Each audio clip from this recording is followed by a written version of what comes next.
We've got some terrific plenary speeches this morning. We're going to kick off with Brett Hallam. I'll just read a slightly shorter version of Brett's bio.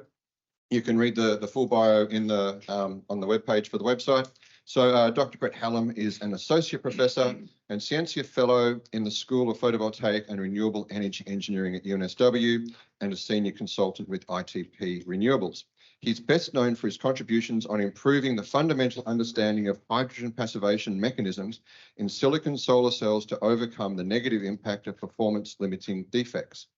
The advanced hydrogenation technology developed by his team is used in over 90% of solar cell production and has enabled efficiencies over 24% for PERC, 25% for TOPCon, and was used to fabricate the world record 26.8 SHJ solar cell by LONGi. Another focus of his work is reducing the environmental impact of PV systems with options to both decarbonise and reduce the cost of PV production by focusing on the raw materials used and electricity requirements, which could reduce emissions intensity by more than 50%. So this morning, Brett will be presenting on path towards sustainable low-cost PV systems for terawatt scale deployment. And I see it's now Associate Professor, not just Doctor. So congratulations on that. Thank you very much. Thanks very much, Roger. And firstly, I'd like to say we have a toast. Thank you so much for coming to the first session after the conference dinner. We can all struggle through this morning together. So today, I'll be talking about sustainable low-cost PV systems. This is joint work between my activities at UNSW on some ARENA-funded projects in the last round, as well as the silicon to solar study funded by ARENA under APVI, where we're hoping to launch the results this week. So really the motivation for this is the time bomb is really ticking towards terawatt scale PV. We could be even looking at within the next 5 years having annual production of about that extent. And really we need to look at getting to net zero at least by 2050. And it's questionable about even what temperature rise that will be. 1.5 looks a bit unachievable now. Depending on what scenario you're looking at, people are suggesting it could be, say, 20 terawatts of PV and wind by 2050. Others are more aggressive, suggesting it could be at least 60 terawatts. Really, when you think about that, it's going to absolutely dwarf what we've done to date. And to put it bluntly, 60 terawatts of PV means we need to be doing 2 terawatts per year starting now. And obviously, that's not realistic. So we need to look at continued growth by about 25 to 30% until 2030, and then a stabilized industry. And this is also important when you consider end-of-life management with the 25-year lifespan of modules, so we don't have boom and bust cycles for the industry. So for sustainability, there are 3 key pillars: the environment, economics, and social impacts. And for PV, we need to think about, on the environment side, responsible production. How do we manage the resources required, reducing emissions, and then waste, so recycling. I won't really touch on recycling in this talk. I'm going to focus more on the beginning of life. Then, of course, on the economics, it's access to affordable, low-cost solar. And then thinking about how do we do these and supply chains ethically.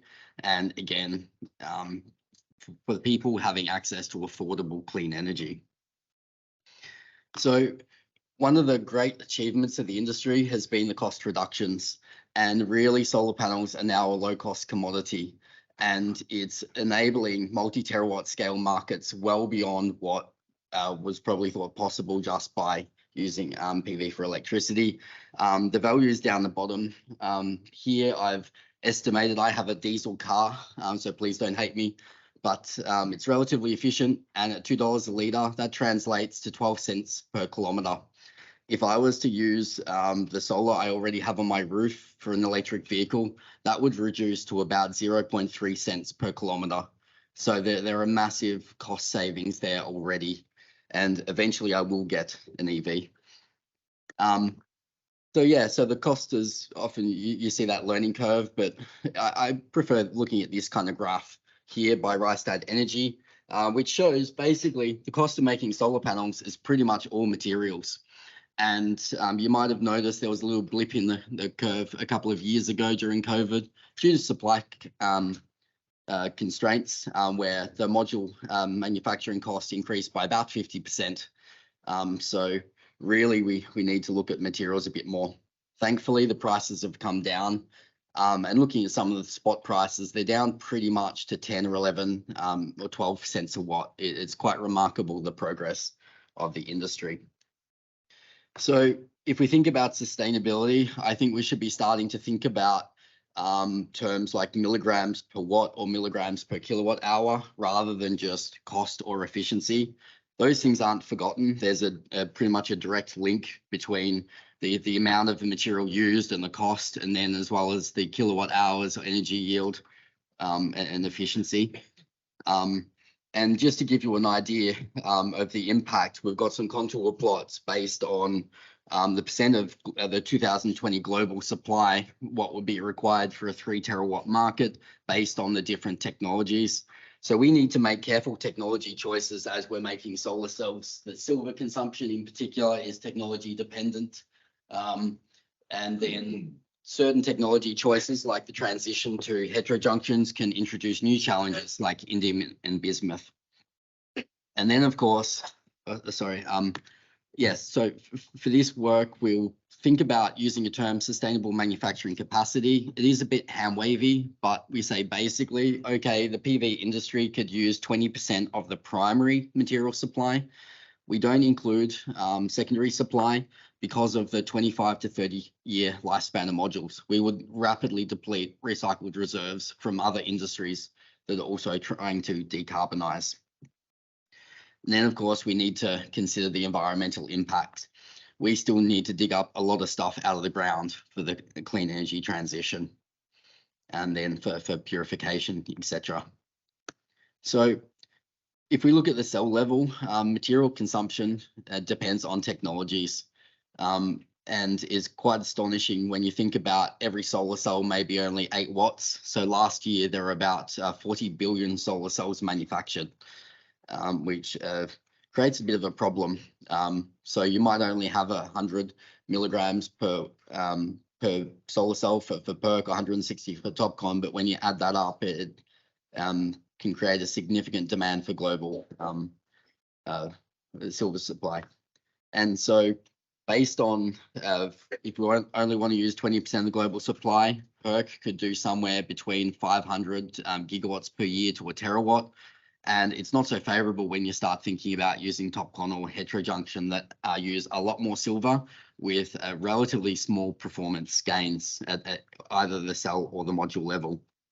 And then, of course, if you go to heterojunction, suddenly we're looking that we could only use about 20 or manufacture 20 gigawatts per year using 20% of the global supply. Last year, it was reported that PV already used about 10% of the global indium supply. And then bismuth, which in fact is scarcer than silver in supply, and going to heterojunctions means low temperature interconnection, using that where it might be, say, 250 to 500 gigs per year. And that means the technology choice is greatly going to impact how much we can contribute towards these net zero scenarios.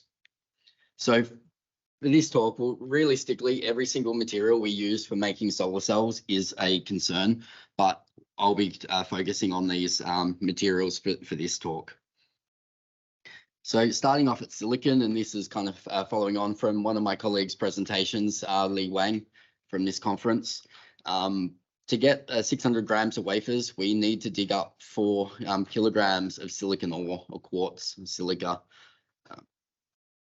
And silicon, despite being the second most abundant element on Earth, we have supply chain issues at times in PV, just trying to get the purification going in time for new production. And during COVID, for example, the price went up at least 500% from $7 kilogram up to around 45. And that can have a significant impact then on the cost of module fabrication and solar. And probably next year, even further up than polysilicon.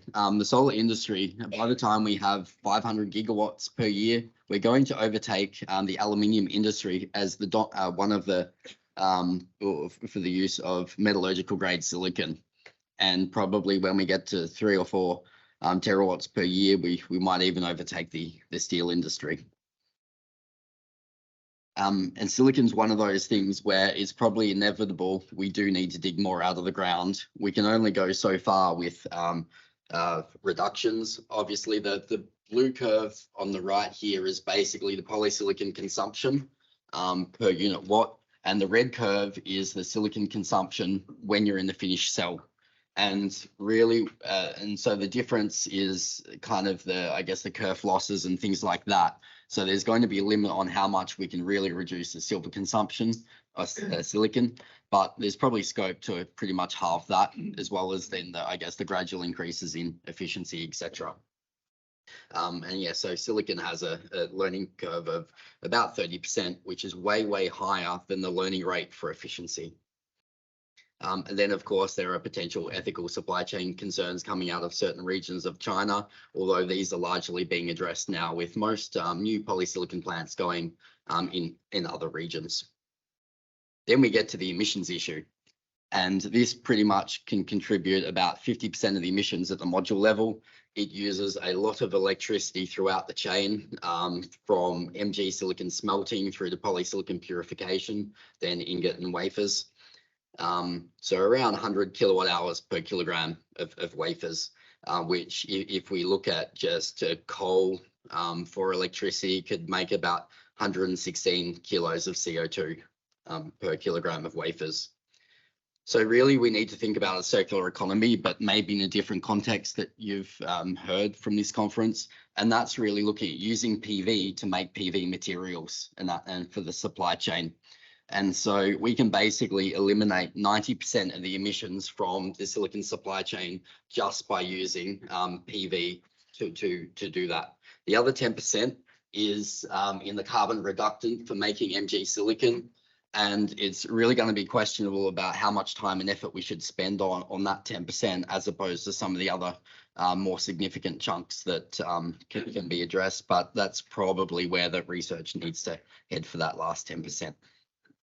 And this is not really new. Companies in China are already doing this. So Longji, for example, has initiated a solar for solar program where they're looking at, and they're already working on decarbonizing their supply chain. So like what Muriel mentioned yesterday for the S2S study, if we're going to do anything in Australia, we need to be using renewables just to even keep pace with what's happening in China. Then to get onto silver, and this is probably one of the most critical issues for the industry. Last year, we used 15% of the global silver supply, and that number is climbing. There is a learning rate of 20%. So every time we double the cumulative installed capacity of solar, we reduce the silver learning rate, the silver consumption by 20%. But historically, we've been using P-type devices. And at the moment, we're shifting to TOPCon, which uses about 60% more silver than PERC, or potentially heterojunction, which doubles that. So we may have an actual shift in the learning curve up, which is not going to be very favorable for the impact on the global silver supply. Our estimate at the moment for this year is going to be something like 4,300 tons of silver, which will be jumping up to about 16 to 17% of the global silver supply. And if we follow this trajectory, by the time we have 60 terawatts of PV, is looking at using somewhere between 60 to 100% of the known or current silver reserves. And other industries are going to need silver too, in increasing demands. Silver also impacts the cost of the solar cell. It represents basically half the cost of turning a wafer into a working solar cell, which is 1.5 to 2 cents per watt for TOPCon. And so if we want to reduce the silver down to say 5 milligrams per watt, we can already shave off 1 to 1.5 cents per watt, almost 10% of the module manufacturing cost.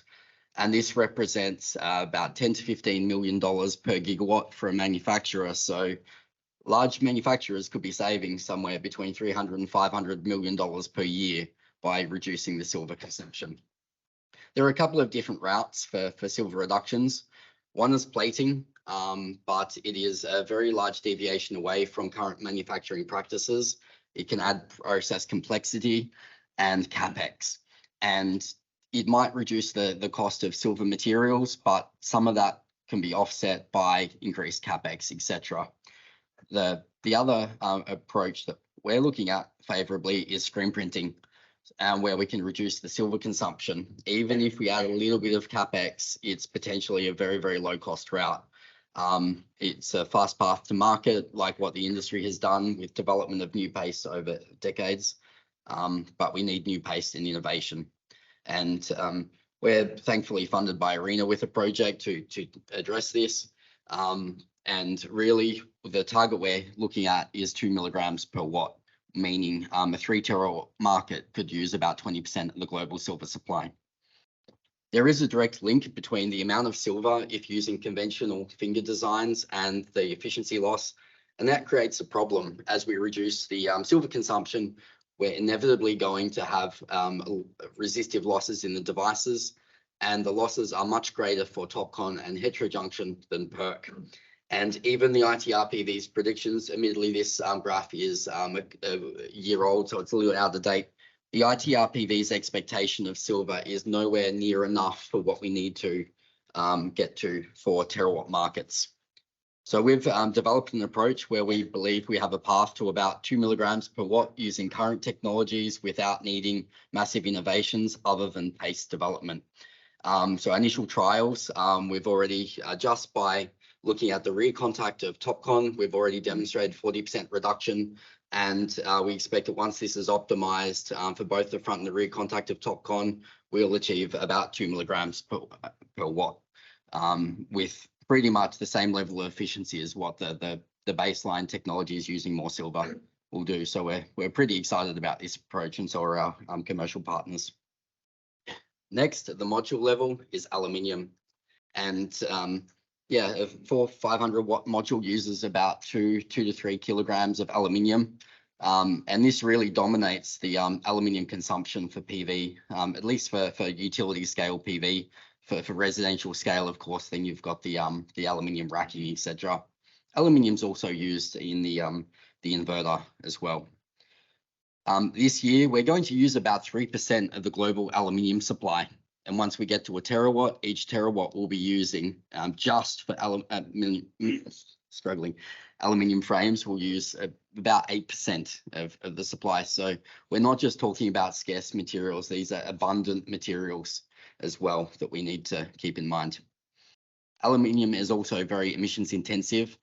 Baseline technology is somewhere between 12 to 16 tons of CO2 for every ton of aluminium, largely driven by the electrolysis.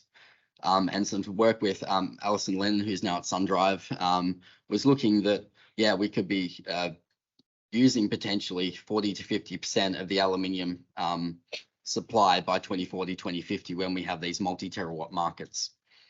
And it will have a massive global warming potential, even with decarbonisation efforts. There's also a cost impact. 40% of the cost of making aluminium is electricity. And with the prices of electricity, particularly with the issues over in Europe, there were threats about smelters shutting down, where I saw one article where basically if they kept the smelters running in France, they could bankrupt the country, and that's because of the electricity prices. So what are the options? Well, again, we can look at a circular economy using PV and renewables to make aluminium and smelter. So with that, we can greatly reduce emissions intensity. Some of the leading aluminium products for primary aluminium, in particular by Rio Tinto over in Canada, is a 90% reduction in emissions intensity by going to renewables with hydro, as well as pretty much carbon-free reductants. So there's primary materials that can already reduce emissions intensity by about 90%. Maybe we can look at reduced aluminium frames, but that might impact the integrity of the modules, particularly at the system level, or larger PV modules. Another option is transitioning to steel frames. It might not be suitable for rooftop due to extra weight, but for utility scale, it can potentially be done without detrimental impacts for installation. Relatively low emissions intensity compared to steel, but of course you need to take into account the difference in density. And that's current steel, and that's already being done by companies like Ryzen. But in the future, we're going to be heading towards green steel, and it's then 80 kilograms per ton as opposed to 16 tons. So we can pretty much, by going to green steel, we can go reduce emissions intensity of PV frames by about 90%. So it sounds pretty reasonable. And even if that's futuristic, there's options there. Then electricity. So this cost graph was from Nathan in the S2S study. Electricity comprises about 15% of the PV module cost. You've got a clear indication here for the electricity, but for other things like the aluminium frame, a third of that is electricity. A third of the MG silicon production cost is also electricity. So it can add significantly. If we use PV generated electricity at 1 cent per watt, we've got scope to reduce the module fabrication costs by about 10%. And we really need to do that if we think about carbon border adjustment mechanisms. A $40 per ton carbon tax could already increase the upfront module cost by about 10%. So decarbonizing that module can then avoid potentially 10% increase in the module cost. Then the system. This is iron. So this was presented by CC Wang at this conference.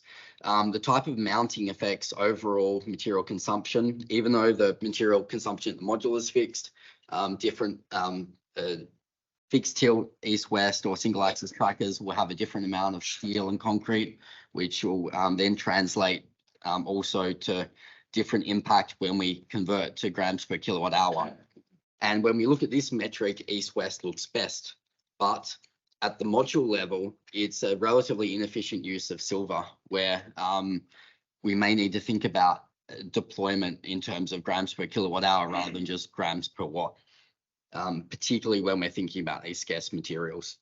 And yeah, then we have our path to low emissions PV. It's pretty much as easy as 1, 2, 3. First, we decarbonize the PV supply chain. We can already halve the emissions of PV electricity. Next, which is probably a bit longer term, using those green materials like green steel from hydrogen, etc., green concrete, and then of course 30% modules. And okay, maybe this step's not quite as easy, but even without that, we can reduce the emissions intensity by about 75%. And with that, I would like to conclude, and pretty much we've got some big ticket items where we can already reduce or avoid 4 cents per watt at the module level and reduce emissions intensity by at least 75%. And with that, I'd like to thank you for your attention.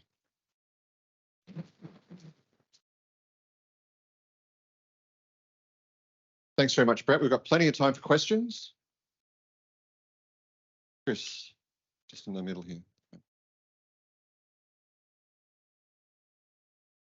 Thanks, Brett. That was fantastic. It's something we all need to hear. I'm really curious. I feel like the embodied energy issue is going to address itself as we move to more renewables for the supply of energy. The materials issue, the what do you call it, resource scarcity issue. What happens if there ends up being a fundamental trade-off between cost and use of resources? I'm not sure that the market is going to make the right decision there, so there might need to be some intervention. And I'm just curious. Maybe you don't have the answer, but can we look to any other industry to see how they've dealt with that? Does it have to be regulatory? You know, can industries get together and say, okay, we're not going to do heterojunction? I can't see someone who's invested squillions in heterojunction saying we're just going to bail out of heterojunction because it uses more silver. So I'm really curious whether anybody has any idea about how we might solve that problem anyway. Yeah, that's a heavy question for this hour of the morning. Very interesting. In my opinion, I think we should just stick with PERC. and that in some ways, but everything is a trade-off. It's like that will solve the silver issue, but then you need to also think about the balance of systems, that having a lower efficiency will mean the effective material consumption for everything else at the system level is worse. So it's really going to be, is our focus cost? Is it overall mining impact, or depleting silver versus something else? These are all going to be trade-offs. Unfortunately, at the moment, the transition to TopCon for maybe 3 to 5% extra performance at the module level, they're using 60% more silver, which is a very big concern when you think about these terawatt scale markets. It may need government intervention for setting targets on material consumption, but as soon as you put one of those levers in, you'll be making some other impact that's negative for something else. So I don't know what the answer is. We think that we have solutions at the silver level. So obviously SunDrive can do silver-free copper-plated cells, but whether it ends up being absolutely silver-free, you need to cap the copper with something, either tin or silver. Silver is the better option for performance. Then, yeah, I think the biggest issue though for heterojunctions would be indium. LONGi does have indium-free TCOs available, but they're lower efficiency than the baseline, which then erodes some of that efficiency gain from going to heterojunctions in the first place. So pretty much everything we do is going to have some very, very big compromises. I guess it'd be great to find out if there was another industry that has dealt with this issue, which my gut feeling is there is. I imagine there would be, and I haven't looked into that yet, but that's a great suggestion. Thanks, Chris. Is there another question up the back there in the middle? Thanks, Brett. My one is a simple one, I think, for you. You mentioned that the industry should look into milligram per kilowatt hour instead of $1 per kilowatt hour. Does it mean that the price signal is not sensitive enough to reflect the scarcity of the raw materials? There will be some sensitivity. It's more just like, and there is a direct link and indirect links between the material consumption and say the cost. And obviously then when you consider if you change the material consumption, it will also impact the efficiency. So there's still some of those links in. It's more just trying to be proactive rather than the industry going, oh crap, this is costing too much, and because we're using too much of the global supply, being proactive to target the reduction. So hopefully we won't get to instances where it becomes a price problem like what we've seen with silicon because production couldn't expand quickly enough. And that's where we've put this kind of cap at say 20%. Whether we can use 20%, 10%, 40%, who knows, but at least 20% was just as a rough ballpark figure saying that other industries will need to use materials too. If for EVs, for example, that's going to double the silver demand of the automotive industry over the next 10 to 20 years. So we're going to be competing for the same materials that every other industry is using in increasing numbers too.